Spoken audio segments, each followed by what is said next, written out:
Daily taste the daily. Municipal ఎన్నికలు మంత్రుల్లో tension రేపుతోంది. ఎన్నికల్లో ఓడితే మంత్రి పదవి మటాష్ అన్న ప్రచారం జరుగుతోంది. ఈ నేపథ్యంలో మున్సిపల్ ఎన్నికల తర్వాత కేబినెట్ విస్తరణకు సీఎం ప్రణాళికలు రూపొందించినట్టు తెలుస్తోంది. దాంతో మున్సిపల్ ఎన్నికలకు కేబినెట్ విస్తరణకు లింక్ ఉందనే టాక్ నడుస్తోంది. మున్సిపల్ ఎన్నికల గెలుపు బాధ్యత మంత్రులపై పెట్టడానికి రీజన్ ఇదే అన్న చర్చ జరుగుతోంది.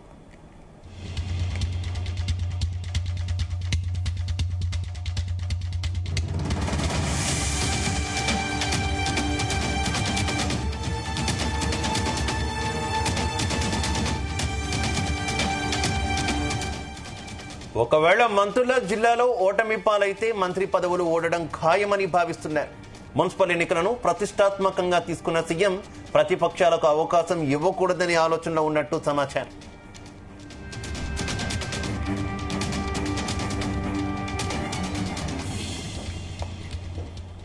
ఇదే విషయానికి సంబంధించి మరింత సమాచారం మా చీఫ్ న్యూస్ కోఆర్డినేటర్ రాధాకృష్ణ అందిస్తారు. Radhakrishna. Good afternoon Shiva. CM Revanth Reddy ఈ రాబోయే మున్సిపల్ ఎన్నికలను అత్యంత ప్రతిష్టాత్మకంగా తీసుకుంటున్నారు. సో ఒక రకంగా చెప్పాలంటే ఈ మున్సిపల్ ఎన్నికల ద్వారా 2 ఏళ్ల కాలంలో తెలంగాణ ప్రజలు కాంగ్రెస్ ప్రభుత్వానికి ఏ రకంగా మద్దతు ఇస్తున్నారు, కాంగ్రెస్ పార్టీకి సంబంధించి కాంగ్రెస్ పాలన పైన ప్రజలు ఏమనుకుంటున్నారు అనేది ఒక అభిప్రాయాన్ని తెలుసుకునే ప్రయత్నంగా చేస్తున్నట్టుగా తెలుస్తోంది. సో ఈ నేపథ్యంలో రీసెంట్ గా చూసాం మనం జూబ్లీహిల్స్ ఉప ఎన్నికల్లో కాంగ్రెస్ పార్టీ గెలవడంతో కొంత కాంగ్రెస్ పార్టీ శ్రేణుల్లో ఉత్సాహం నెలకొంది. అయితే అది కేవలం ఒక నియోజకవర్గానికి పరిమితమైంది కాబట్టి ఈసారి అలా కాకుండా దాదాపు మొత్తంగా కూడా రాష్ట్ర వ్యాప్తంగా అన్ని మున్సిపాలిటీలకు సంబంధించి ఈ ఎన్నికలు జరగబోతున్నాయి. అందులో పార్టీ గుర్తుపై జరగబోతున్న నేపథ్యంలో ఈ ఎన్నికను చాలా సీరియస్ గా తీసుకున్నారు రేవంత్ రెడ్డి. ఎందుకంటే ఇటీవల కాలంలో గత 2 ఏళ్ల కాలంలో కాంగ్రెస్ పార్టీ అధికారంలోకి వచ్చిన తర్వాత ప్రతిపక్షాల నుంచి సీఎం రేవంత్ రెడ్డి పైన కాంగ్రెస్ పాలన పైన తీవ్ర ఒకవైపు రాజకీయంగా ఎదురుదాడి జరుగుతూ ఉంది.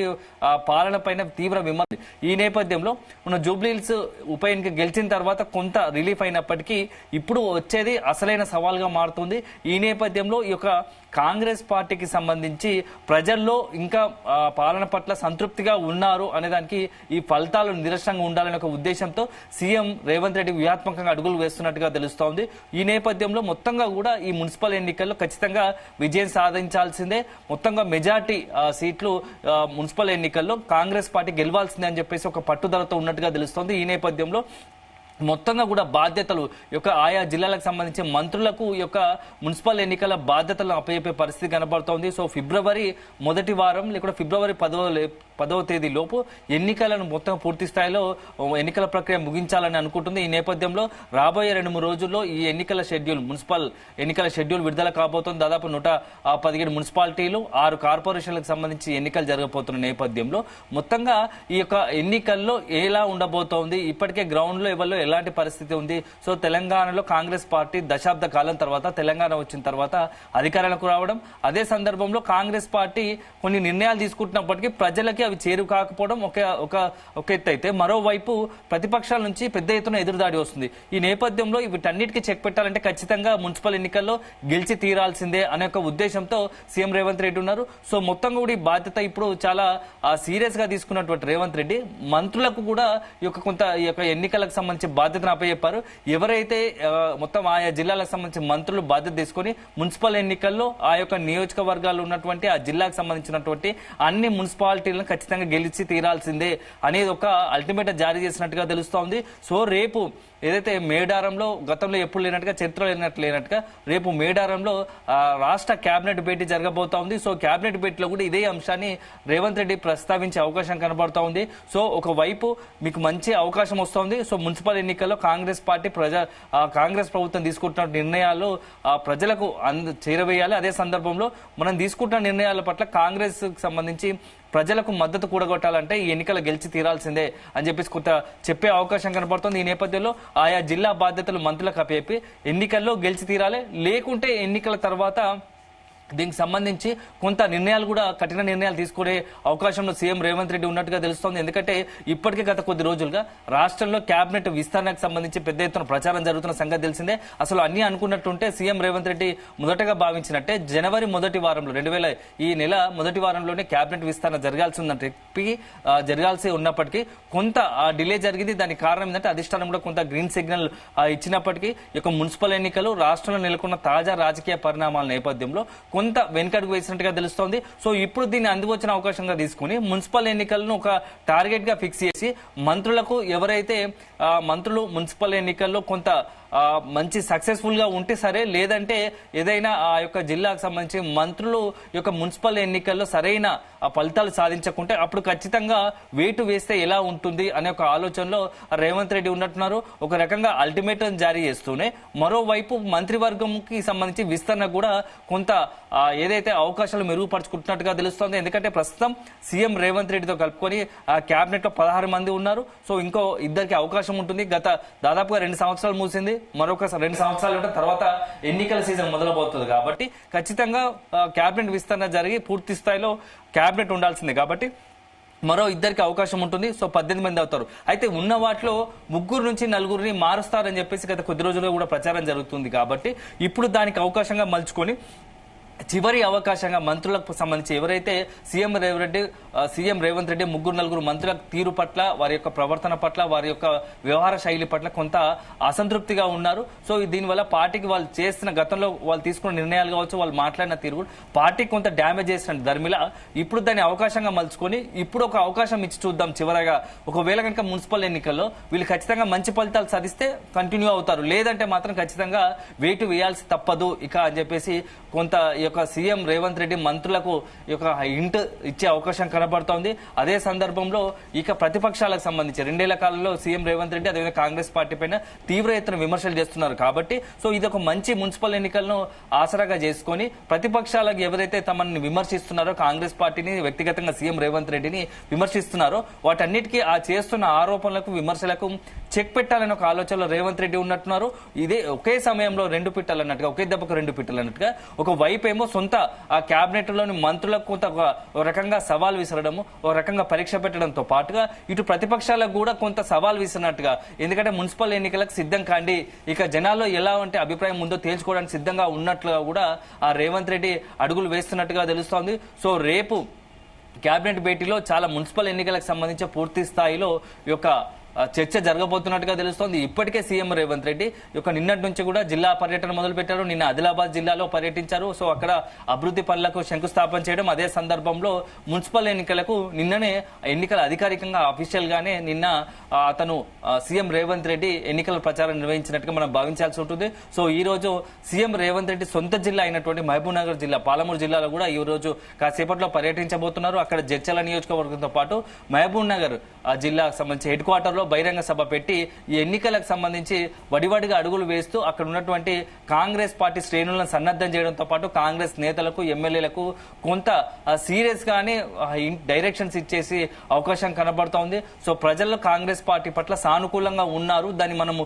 ఓటు బ్యాంక్ గా మలుచుకోవాల్సిందే ఖచ్చితంగా అని చెప్పేసి నేతల పైన, మంత్రుల పైన కొంత ఒక రకంగా ఒత్తిడి తీసుకొచ్చే ప్రయత్నంగా చేస్తున్నట్టుగా తెలుస్తోంది. సో దీంతో పాటుగా నెక్స్ట్ ఇటు కాంగ్రెస్ పార్టీ అందిపుచ్చిన అవకాశాలన్నీ వినియోగించుకొని మొత్తంగా కూడా ఈ యొక్క ఫిబ్రవరిలో మున్సిపల్ ఎన్నికలు ముగిసిన తర్వాత ముగిసిన వారం 10 రోజులకే ఫలితాలను అనుసరించి కేబినెట్ సంబంధించి విస్తరణ ఉంటుంది అని చెప్పేసి మనకు సీఎం రేవంత్ రెడ్డికి సంబంధించినటువంటి సన్నిహిత వర్గాల నుంచి సమాచారం అందుతుంది. అన్ని అనుకున్నట్టయితే సీఎం రేవంత్ రెడ్డి ఫిబ్రవరి 3వ వారంలో కేబినెట్ విస్తరణకు అన్ని సిద్ధం చేసుకున్నట్టుగా తెలుస్తోంది. ఇప్పటికే అధిష్టానం నుంచి కొంత గ్రీన్ సిగ్నల్ ఇచ్చినప్పటికీ ఒకరి పేరు ప్రస్తావించడంతో మొత్తంగా ఇప్పుడున్నటువంటి నేతల్లో ఒకరు మంత్రి పదవి కోరుకుంటున్నారు. ఆ నేత విషయంలోనే ఆ సీఎం రేవంత్ రెడ్డి కొద్దిగా పట్టుబడుతున్నట్టుగా తెలుస్తోంది. సో అక్కడ నుంచి ఆ విషయంలోనే కొంత వెనుకడుగు వేస్తున్నట్టుంది.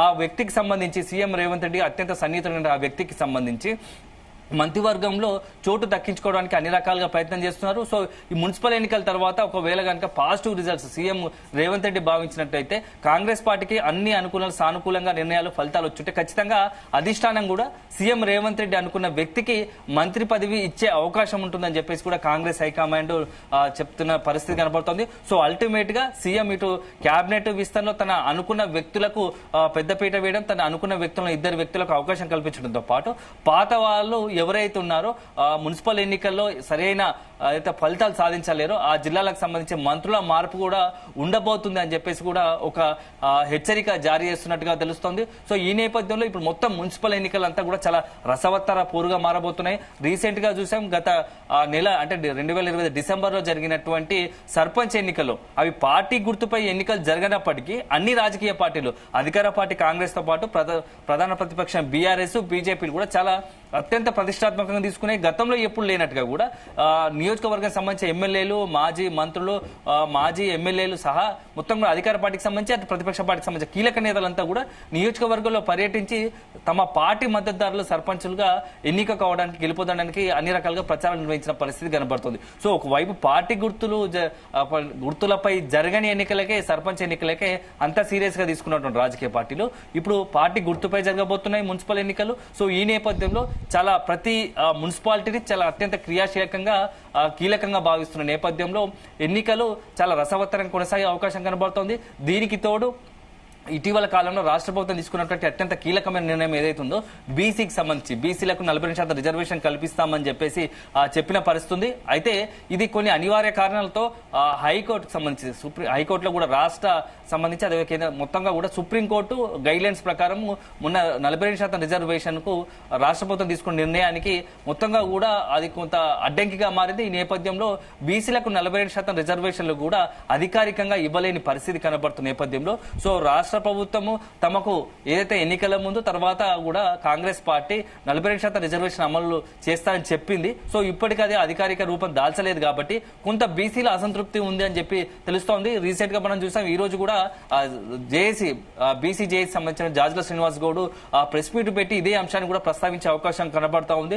సో ఒక బీసీ ఎజెండా ఒకవైపు అయితే రాజకీయ అంశం మొత్తంగా కూడా ఈసారి జరగబోయే మున్సిపల్ ఎన్నికలు గతంలో ఎప్పుడు జరగనట్టుగా, ఎందుకంటే గతంలో దశాబ్ద కాలం తెలంగాణ వచ్చిన తర్వాత చూసాము బీఆర్ఎస్ పార్టీ అంతా ఏకఛత్రాధిపత్యం వన్ సైడే రిజల్ట్స్ వచ్చిన పరిస్థితి కనబడుతుంది. సో ఇప్పుడు అలాంటి పరిస్థితి లేదు. సో మొత్తంగా కూడా పోరు కొంత రసవత్తరంగా మారబోతోంది.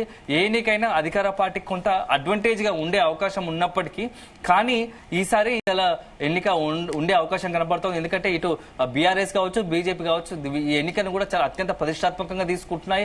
ఎందుకంటే బీఆర్ఎస్ వర్కింగ్ ప్రెసిడెంట్ కేటీఆర్ తో పాటు హరీష్ రావు, మాజీ మంత్రి హరీష్ రావు కూడా జిల్లాలకు సంబంధించి ఆయా జిల్లాలు పర్యటిస్తూ అక్కడ ఉన్నటువంటి క్యాడర్ లో కొంత ఉత్సాహం కల్పించే ప్రయత్నం చేస్తున్నారు. ఎందుకంటే పార్టీ గుర్తుపై జరుగుతున్న ఎన్నికలు కాబట్టి ఒక రకంగా చూస్తే జనాల అభిప్రాయానికి ఇది రెఫరెండంగా భావించాల్సి ఉంటుంది. కాబట్టి ఇది మంచి తరుణం. ఒకవైపు కాంగ్రెస్ పార్టీ జనాల మద్దతు తమకు ఉందని చెప్పేసుకునే ప్రయత్నం చేస్తూ ఉంటే మరోవైపు బీఆర్ఎస్ మాత్రం కాంగ్రెస్ పార్టీపై ప్రజలలో వ్యతిరేకత ఉంది. సో ఖచ్చితంగా ఈ మున్సిపల్ ఎన్నికల ద్వారా దాన్ని చాటి చెప్పాలని చెప్పేసి ఇటు బీఆర్ఎస్ బీజేపీ భావిస్తున్నాయి. సో అల్టిమేట్ గా ఈ ఎన్నిక మాత్రం కొంత ఉత్కంఠకు దారితీసే అవకాశం కనబడుతోంది. సో అన్ని అనుకున్నట్టు భావిస్తే ఈ 2-3 రోజుల్లో ఎన్నికలకు సంబంధించి షెడ్యూల్ విడుదలయ్యే అవకాశం కనబడుతోంది.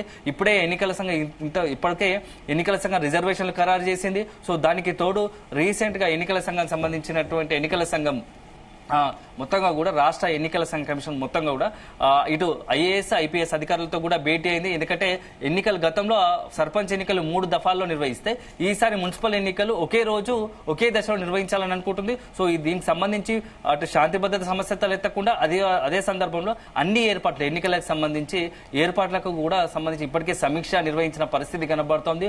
ఓవరాల్ గా చూసుకుంటే ఇప్పుడున్న పరిస్థితుల్లో ఇక మున్సిపల్ పోరు అనేది గతంలో మనం ఎప్పుడు లేనట్టుగా కూడా ఇప్పుడు జరిగే అవకాశం కనపడతా ఉంది. సో దాన్ని సీరియస్ గా తీసుకున్నారు. ఎందుకంటే రేవంత్ రెడ్డి కూడా ఈ ఎన్నిక ద్వారా ఖచ్చితంగా తన పట్టును మరింత జూబ్లీహిల్స్ కంటోన్మెంట్ ఉప ఎన్నిక తర్వాత ఇప్పుడు అది కేవలం 2 నియోజకవర్గాలకు సంబంధించిన అంశం కానీ ఇప్పుడు మొత్తంగా కూడా దాదాపుగా అన్ని జిల్లాలు కవర్ అయ్యే అవకాశం ఉంటుంది. సో జనాలకు సంబంధించి కొంత అభిప్రాయం ఫీల్ గుడ్ ఫ్యాక్టర్ గా తమకు అనుకూలంగా వస్తే ఇక భవిష్యత్తులో కూడా ఇటు ప్రతిపక్షాలకు చెక్ పెట్టినట్టు అవుతుంది. అదే సందర్భంలో సొంత పార్టీలో కూడా తన ఇమేజ్ ను మరింత పెంచుకునే అవకాశం కనబడుతోంది. ఎందుకు ఇంత సీరియస్ గా తీసుకోవడం కారణం ఏంటంటే రీసెంట్ గా మన జూబ్లీహిల్స్ ఉప ఎన్నికల్లో కూడా అసలు ఎవరు ఊహించినట్టుగా సీఎం రేవంత్ రెడ్డి ఆ ప్రచారాన్ని నిర్వహించడం మొత్తంగా కూడా సక్సెస్ అయ్యాడు. సో ఒకవైపు మంత్రులను రంగంలో దించినప్పటికీ తాను కూడా ఉంటే బాగుంటుంది. సో ఏదైనా రిజల్ట్ ఓడినా గెలిచినా తనే బాధ్యత వహించాల్సి కాబట్టి తను కూడా రంగంలోకి దిగితే బాగుంటుందని చెప్పేసి జూబ్లీహిల్స్ ఉప ఎన్నికల్లో రంగంలోకి దిగి తను అనుకున్నట్టుగానే దాదాపు 25,000 మెజార్టీతో జూబ్లీహిల్స్ ఉప ఎన్నికల్లో కాంగ్రెస్ అభ్యర్థిని గెలిపించుకున్న పరిస్థితి కనబడుతుంది. సో ఇప్పుడు మరొకసారి కూడా అదే వ్యూహాన్ని అమలు చేయాలనుకుంటున్నాడు. ఒకవైపు తాను జిల్లాల పర్యటనను చేస్తూనే మరోవైపు మంత్రులకు కూడా ఆ జిల్లా బాధ్యతలు అప్పచెప్తూ మంత్రులపై ఒత్తిడి తీసుకొచ్చి ఖచ్చితంగా కొంత సీరియస్ గా మీరు ఎఫర్ట్ పెట్టాల్సిందే, ఆ నియోజకవర్గ ఆ మున్సిపాలిటీలకు సంబంధించి గెలిచి తీరాల్సిందే, ఆ జిల్లాలోని మున్సిపాలిటీ అన్ని కూడా గెలిచి తీరాల్సిందే అని చెప్పేసి కూడా కొంత మంత్రులకు కొంత సీరియస్ గానే వర్క్ చేయాల్సిందని చెప్పేసి కూడా కొంత చెప్తున్న పరిస్థితి కనబడుతోంది. సో ఓవరాల్ గా చూసుకుంటే ఈ యొక్క మరొక నెల రోజుల్లోపై ఈ ఎన్నికలకు సంబంధించి ఫిబ్రవరి మొదటి వారం లోపు ఈ యొక్క ఎన్నికల ప్రక్రియ పూర్తవుతుందని చెప్పేసి తెలుస్తోంది. సో అల్టిమేట్ గా ఎన్నికల తర్వాత కూడా కొంత రాష్ట్ర రాజకీయాల్లో కీలక పరిణామాలు సంభవించే అవకాశం కనబడుతోంది. సో నిజంగానే సీఎం రేవంత్ రెడ్డి భావించినట్టు ఫలితాలు కనుక సానుకూలంగా వస్తే తను అనుకున్నట్టుగానే క్యాబినెట్ విస్తరణ చేయడం, అదే సందర్భంలో పార్టీ పైన మరింత పట్టు సాధించే అవకాశం కనబడుతోంది. ఇక దానికి తోడు నెక్స్ట్ వచ్చేసి ఏంటంటే ఇక అందరు చూపు ఏంటంటే ఖైరతాబాద్ ఉప ఎన్నికకు సంబంధించి కూడా కొంత ప్రచారం జరుగుతోంది. ఎందుకంటే ఇప్పటికే సుప్రీంకోర్టుకు సంబంధించి ఏదైతే పార్టీ ఫిరాయింపుల నేపథ్యంలో బీఆర్ఎస్ నుంచి కాంగ్రెస్ కు వెళ్లారనే ఆరోపణలు ఎదుర్కొంటే ఎమ్మెల్యేలకు సంబంధించి స్పీకర్ వద్ద ఇప్పటికే కొంత ఏదైతే విచారణ కొనసాగుతోంది. 7 ఎమ్మెల్యేలకు క్లీన్ చిట్ ఇచ్చారు, ఇంకో మరో 3 ఉంది. సో ఆ 3లో 2 ఎమ్మెల్యేల తీరు మాత్రం ఇప్పుడు చాలా సస్పెన్స్ గా ఉత్కంఠగా మారబోతోంది. సుప్రీంకోర్టు కూడా నిన్ననే మన విచారణలో భాగంగా 2 వారాల గడువిచ్చింది, ఫైనల్ గా నిర్ణయం తీసుకోవాలనిపిస్తుంది. సో ఈ నేపథ్యంలో ఖైరతాబాద్ అదేవిధంగా స్టేషన్ గన్పూర్ ఈ 2 నియోజకవర్గాలకు సంబంధించి స్పీకర్ ఎలాంటి నిర్ణయం తీసుకోబోతున్నాడు, నిజంగా కూడా కొంత దానం నాగేందర్ కావచ్చు కడియం శ్రీ గారికి సంబంధించి పార్టీ మారినట్టుగా కూడా కొంత అక్కడ ఉన్నటువంటి ఆధారాలు ఉన్న నేపథ్యంలో, ఎందుకంటే దానం నాగేందర్ పార్టీ మారినట్టు ఖచ్చితంగా లోక్సభ ఎన్నికల్లో కాంగ్రెస్ పార్టీ గుర్తుపైన పోటీ చేశారు. మరోవైపు కడియం శ్రీ ఏకంగా తన కూతురు కాంగ్రెస్ పార్టీకి సంబంధించి అభ్యర్థిగా రంగంలో ఉండడంతో కడియం కావ్యను గెలిపించాలని చెప్పేసి కూడా ప్రచారంలో పాల్గొన్న పరిస్థితుంది. ఈ నేపథ్యంలో ఈ ఇద్దరిపై వెయిట్ తప్పదు అని చెప్పేసి కూడా రాష్ట్ర రాజకీయ వర్గాల్లో ప్రచారం జరుగుతున్న నేపథ్యంలో ఈ 2 ఉప ఎన్నికలకు సంబంధించి మున్సిపల్ ఎన్నికలలో ఫలితాలు సానుకూలంగా వస్తే ఆ 2 నియోజకవర్గాల్లో కూడా సీఎం రేవంత్ రెడ్డి ఉప ఎన్నికలకు వెళ్లే అవకాశం కూడా లేకపోలేదని కూడా తెలుస్తోంది. ఇప్పటికే ఖైరతాబాద్ సంబంధించి ఎమ్మెల్యే దానం నాగేందర్ తాను రాజీనామాకు సిద్ధమంటూ పదే చెప్తున్న పరిస్థితి కనబడుతుంది. కడియం శ్రీ గారు కూడా గతంలో ఇట్లాంటి వ్యాఖ్యలు చేసిన పరిస్థితి కనబడుతుంది. సో మున్సిపల్ ఎన్నికల తర్వాత రాష్ట్ర రాజకీయాల్లో చాలా అనూహ్య నిర్ణయాలు ఉండే అవకాశం స్పష్టంగా కనబడుతుందని చెప్పవచ్చు. Shiva right, okay, thank you Radhakrishna.